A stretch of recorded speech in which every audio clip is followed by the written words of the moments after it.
Hello my dear friends, you're in the Military Summary channel, and today we will discuss the situation in Ukraine on the 15th of June of 2024. Today we have lots of very interesting updates, so let's start. And first we're going to talk about the first reaction of Ukrainians and Ukrainian authorities regarding the Putin's plan. If you remember, at first, during the first few hours after Putin proposed the peace plan, Zelensky of course refused that, let's say, offer, calling this ceasefire offer cannot be trusted. We have lots of updates from the Western countries, the United States of America. Some authorities representatives also reported that those proposals were unacceptable, and many other things.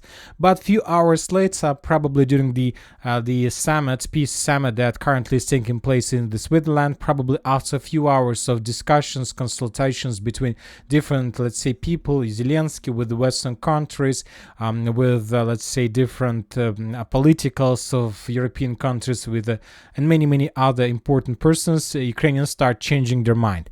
And the first expression, the first opinion of Ukrainians was represented by Yermak. According to information we have, he is the second person in Ukraine. So Zelensky is the first and he is the second, and some sources are saying that maybe he is even the first person. And he reported that we see that it's time to start negotiation process, but at the same time he added that there will be no compromises with the independence, sovereignty and territorial integrity of Ukraine. But he stated that it's time to find the solution, to seek the way how to make the second peace summit with the participation of Russia. So we see that some steps from the Ukrainian side. Of course, the parties are still very far from the beginning of the negotiations, but most likely the process has already started.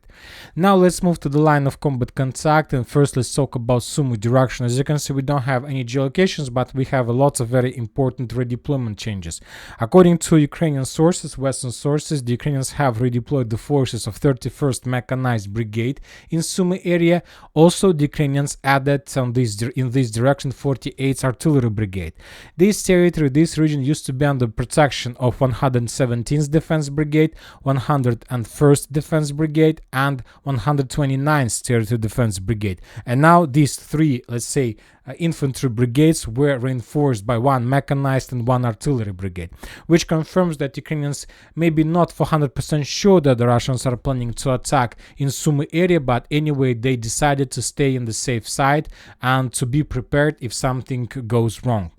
Now let's move to Kharkiv area. We have additional updates, we have additional videos. For example, in this video we can see another batch of Russian armored vehicles and tanks heading to the line of combat contact. According to information we have, this video was made somewhere in Belgorod direction. So the Russians continue production, the Russians continue moving forces. Meanwhile, the Ukrainians don't have anything. No support, no supply. At least we are not talking about the same level of support that in Ukraine with comparison of production that Russia has right now. As for the line of combat contact, we have small changes on the ground. We have returned control. We have returned this small building under Russian control in the vicinity of Gluboka. The Ukrainian sources published the video of how they were FPV droning the Russians there. I remind you that this territory used to be in the gray zone or under complete Ukraine control, because a few days ago, there was a video how Ukrainian Bradley was moving along this, let's say, Druzhby Street, and how the Ukrainian Bradley was attacking the Russian forces. And based on that video, we have, let's say, colored this territory as a gray zone. But now we have geolocation confirming that the Russians returned to in this area. Now let's move further in direction of Volchansk. We have additional updates from this territory as well. And telling the truth, there is a very big conflict among pro-Russian sources, among official pro-Russian sources with unofficial pro-Russian sources, and the conflict about the Volchansk industrial zone, aggregatny plant for this territory. If you remember, during the previous few days, we were talking that the Ukrainians conducted counterattack, and as a result of counterattack, the Ukrainians managed to restore control over the streets streets and buildings between the main land and the plant itself, and as a result of that action, some Russian soldiers were encircled in this area. And after that, the Russians made significant number of attempts trying to restore control over the main supply roads that the Russians were using to support their offensive forces inside of industrial zone. So this is the version of Ukrainian sources, and lots of pro-Russian sources confirmed that information, providing additional reports from the soldiers on the ground and many other things. And today the Group of Forces North published their official statement of the Group of Forces North regarding the situation. The Russians are saying that the Ukrainian armed forces are dispersing information about the alleged encirclement of units of the northern group in the area of aggregate plant, citing some unknown military correspondence. Based on data from the map associated with the power with Ukrainian intelligence services, someone made, let's say, mistaken conclusions that Russian soldiers were encircled, which is not true. So they stated that all updates that were published by the Ukrainians were fake, that the Russians still control the situation, that there is nothing to worry about, the Russians continue offensive operation, and based on some geolocations that were published by the Ukrainians, we have also adjusted the map. For example, in these videos, in this series of videos, we can see some buildings, some Ukrainian FPV drone strikes on Russian positions, which confirms Russian control over, let's say, Vovchansk, over the central part of the northern Vovchansk. So there's tanks movements, Russian soldiers movements, and many other things. So if we return back on map, on that video, we might see the FPV drone strikes on Russian soldiers here in this area and the movements of Russian tank between these streets. Both two videos confirms additional Russian progress, and the most important, when talking of, for example, these two geolocations, we see that there is a real connection between the mainland and Russian positions inside aggregate plant. So based on that, we see the situation. Also, we have additional videos from the Russian sources of how they were FPV droning and bombing the Ukrainian positions inside of Vovchansk. Once again, there are very heavy clashes inside of this stronghold, very difficult to understand who is lying, who's telling the truth. But anyway, I know for sure just one thing, that in a day, in 2 days, in 3 days, in a week, the situation will be completely resolved and somebody will win this battle. Of course, this battle can be won by the Russians or by the Ukrainians, of course, and depends on that who is going to win the battle for northern Vovchansk. We will understand who is lying right now. Now let's move further to Kupiansk direction. We have additional updates from the northern part. The Russians continue their offensive operation, and right before I start making the video, we got reports from pro-Russian sources that as a result of offensive operation, the Russians entered the village by the name of Pyshanovka from the east. So now the clashes are taking place inside of this area. We have additional posts. As for geolocations, during the day we got just one geolocation, this one. In this video we can see the movements of Russian personnel carrier with infantry on board towards the village of Pyshana. The armored vehicle was damaged by the Ukrainians and stopped along these three lines. Anyway, as for geolocations, yes, we do have some geolocations confirming some attempts from the Russian side to move in the direction of Pyshane, but we don't have any geolocations confirming that the Russians are already in this village. We have just geolocations of results of Russian effective counter-artillery duels, and as a result of counter-artillery duels, the Ukrainians lost at least 2 artillery systems in the vicinity of Pyshane. So on these videos we can see this process, nothing more. Now let's move further in the southern direction. We have additional updates from Izum direction. The Ukrainians currently are trying to restore another dam that goes along Oskol River in the vicinity of the town village by the name of Oskol itself. This is very important procedure from the Ukrainian side, because we remember that during the previous days the Russians destroyed or published the videos of destroyed bridges, probably significant episodes and significant videos. As soon as Ukrainians restored another bridge or create another pontoon bridge, the Russians destroy it within 1 or 2 days. So of course the Ukrainians need to find some solution, some strong solution that they can use for a very long period of time, but not just for 1-2 days, because it's first of all unstable and lots of forces on, let's say, one side of the river or lake depends on the supply and support that goes from another side. So the Ukrainians need something stable. That's why they try to restore the dam with the purpose to supply and support their forces in around Liman, Terny, Yampolovka, so in the southern Kupiansk direction. Furthermore, there are very high chances that as a result of Russian offensive operation, the Russians will be able to cut completely the Ukrainians in two parts in this direction. So that's why they need to think how to create two separate, let's say, supply roads, first in the southern part, the second one in the northern part. Now let's move to Siver's direction. We don't have anything, lots of updates, just few geolocations, few reports. The Russians continue clearing the area around Razdolovka. The Ukrainians brought some additional forces, reinforcements in this direction, trying to stop and slow down the Russians. And the Russians start bombing and attacking the Ukrainians with FPV drones, trying to kill the trenches and the fortifications around Razdolovka. Let's say just to clear the area and then to move further. Chasiv Yar direction, we have additional updates. Pro-Ukrainian mappers Deep State updated their maps showing additional Russian progress between Chasiv Yar itself and Bogdanovka, and according to them, this forest is already under complete Russian control. We have adjusted the map and colored this territory a long time ago, probably 2 months before, but Deep State confirmed this information just today. As for Chasiv Yar citadel, we haven't received any updates regarding additional Russian progress, just the videos of how the Russians continue clearing the territory with 12 flamethrower strikes. And I'm not sure that anything can survive under such a heavy pressure, and most likely the Russians soon will renew their attempts to attack, probably after the end of the peace summit in the Switzerland. Very interesting report we received from Klishchiivka. According to pro-Ukrainian mappers, Klishchiivka currently is in the gray zone. I remind you that let's say during the previous few weeks the Russians conducted a few attempts to attack this territory. According to different mappers, according to different military experts, the Russians captured Klishchiivka or restored control over this village. Also, the Russians published significant number of videos with Russian flags flying on the drones and the territory of Klishchiivka in the vicinity of the church raised by the Russians.